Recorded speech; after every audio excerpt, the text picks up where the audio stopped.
बात करते हैं इपीमर्स पर। आखिर इपीमर्स होते क्या हैं? तो हम आपको इसको एक एग्जाम्पल के माध्यम से समझाते हैं कि आखिर इपीमर होते क्या है। यहाँ पर आपके सामने ये हमारे पास में देखिएगा, ये ग्लूकोज है। देख लेते हैं, ये हमारा ये ग्लूकोज, ये ये ग्लूकोज है।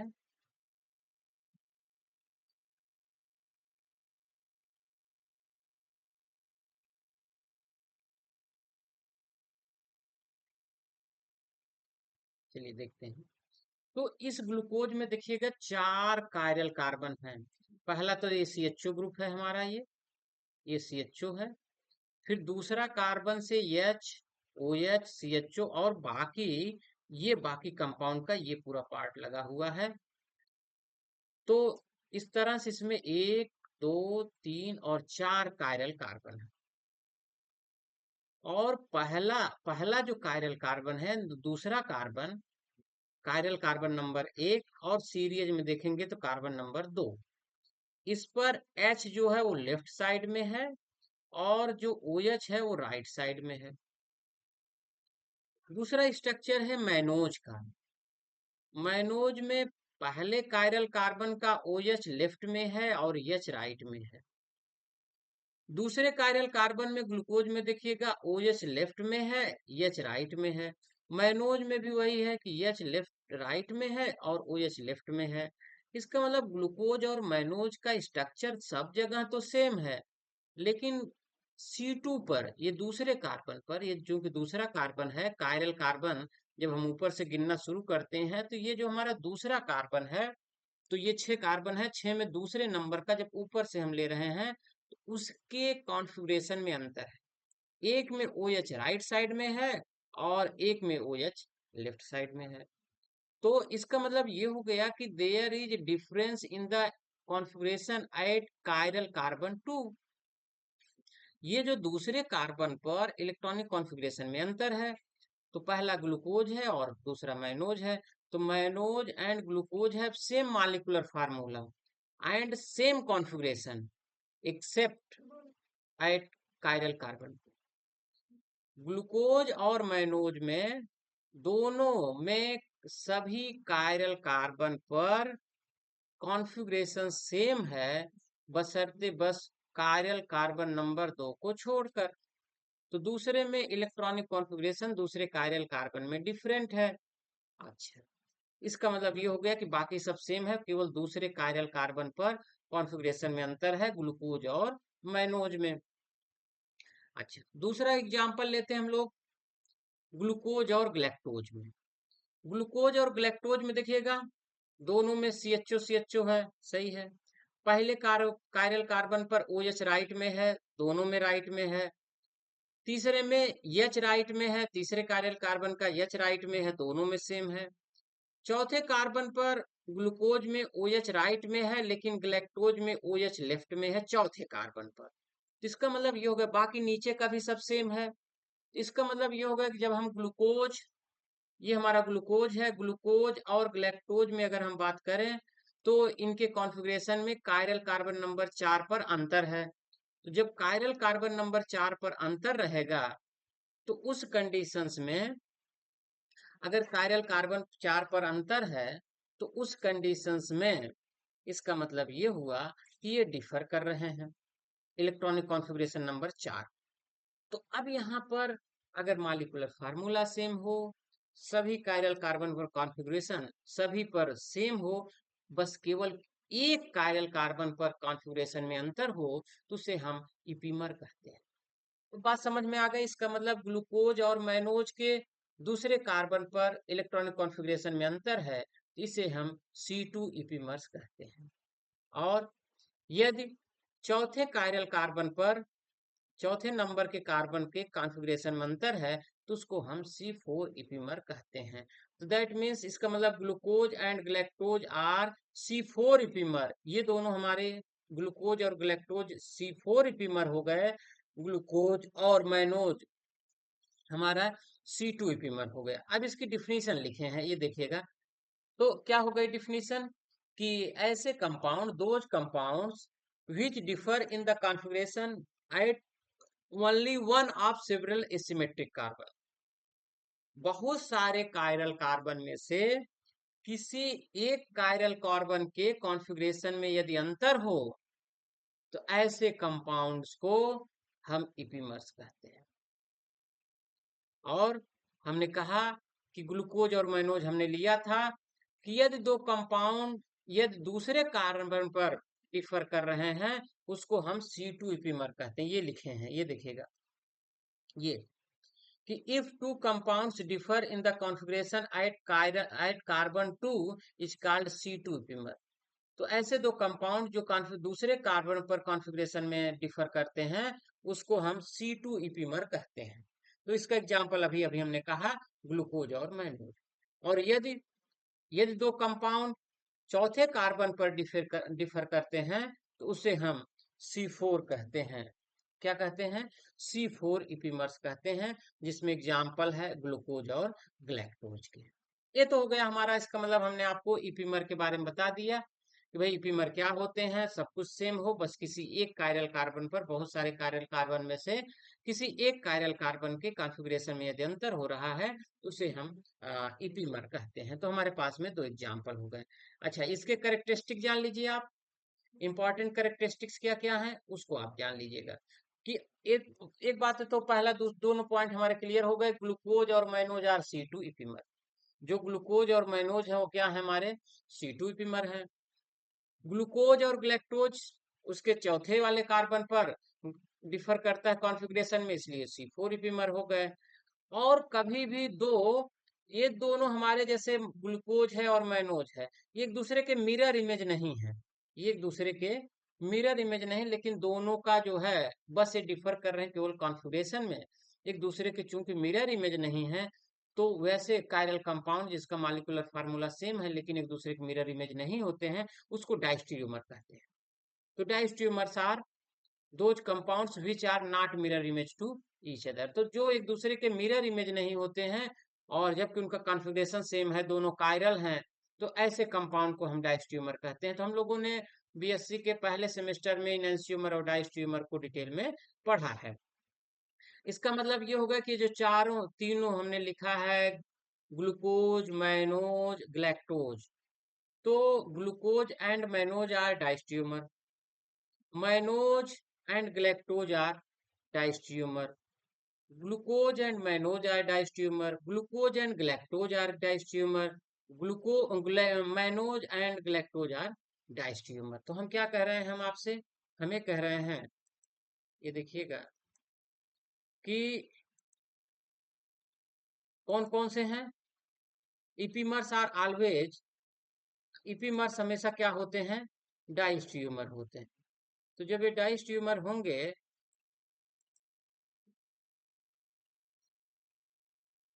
ये देखिएगा कौन कौन कह रहे हैं हम आपसे, ग्लूकोज, ग्लूकोज मैनोज, सही है, ये दोनों हैं। ग्लूकोज ग्लैक्टोज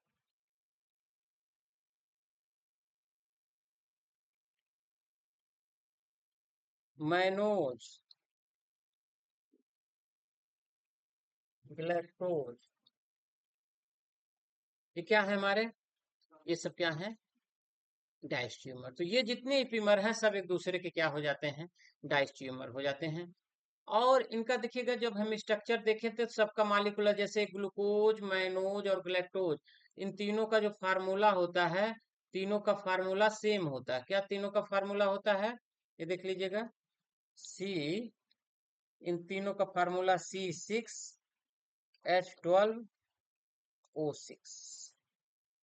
ये देखिएगा, ये तीनों का मॉलिक्यूलर फार्मूला सेम होता है, C6H12O6 होता है। तो इनका मॉलिक्यूलर फार्मूला सेम है। जो अरेंजमेंट हुआ वो सेम है, बस दूसरे या चौथे कार्बन के कॉन्फ़िगरेशन में अंतर है। बाकी जो इनका सीक्वेंस ऑफ एटम जो लगे हुए हैं वो सेम होते हैं। बस बहुत सारे कायरल कार्बन है, जैसे इन सब में जितना हमने आपका मोनोसेक्राइड दिखाया है, सभी में कायरल कार्बन की संख्या 4 है। लेकिन दो मोनोसेक्राइड्स एक दूसरे से केवल एक एक कायरल कार्बन पर ही डिफर करते हैं, बाकी पर डिफर नहीं करते हैं। ठीक है। तो इनका जो इपिमर्स होते हैं, इपिमर्स पर इनका जो फिजिकल और केमिकल प्रॉपर्टीज होता है, क्योंकि डाइस्ट्यूमर में हम लोगों ने पढ़ा है कि diastereomers have different physical and chemical properties.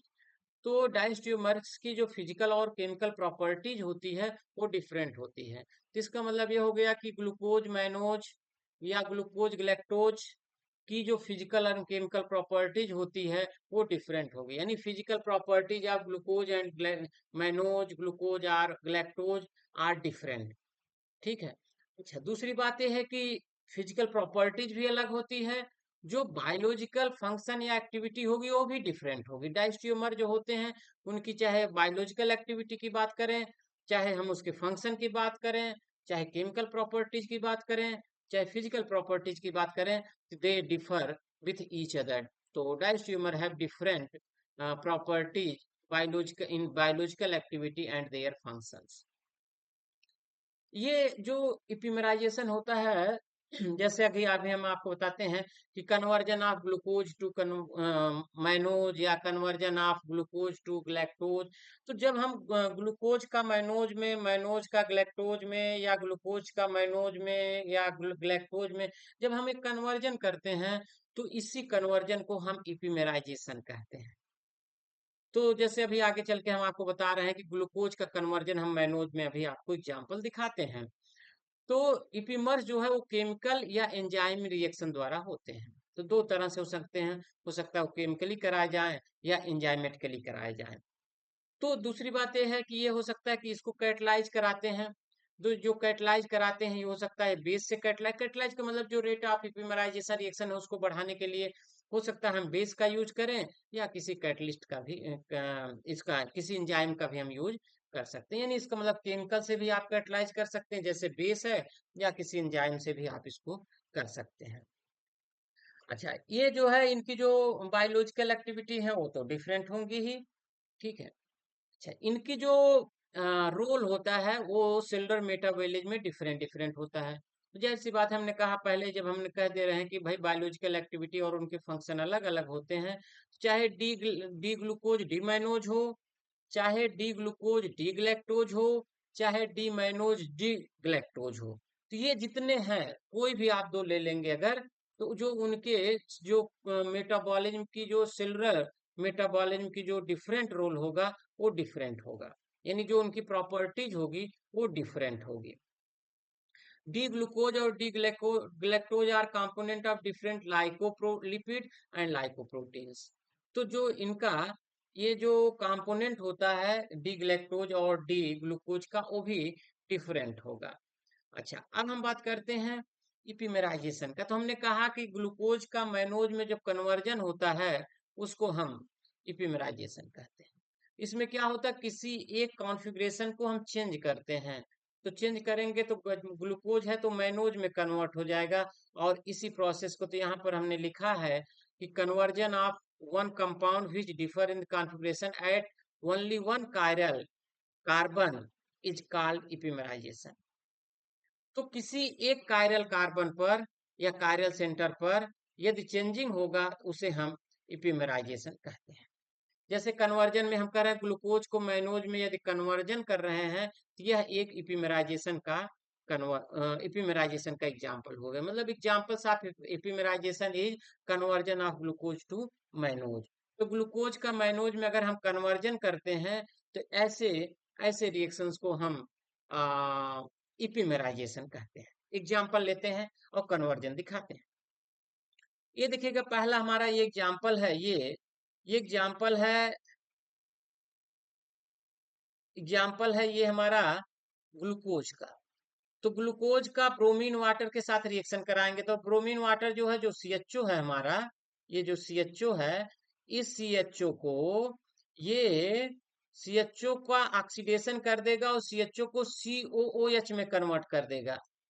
ये CHO जो एल्डिहाइडिक ग्रुप था ब्रोमीन वाटर, उसको ऑक्सीडेशन कर देगा। बाकी नीचे का जो भी कॉन्फ़िगरेशन है, जो भी एटम्स का अरेंजमेंट है, वो सेम रहेगा।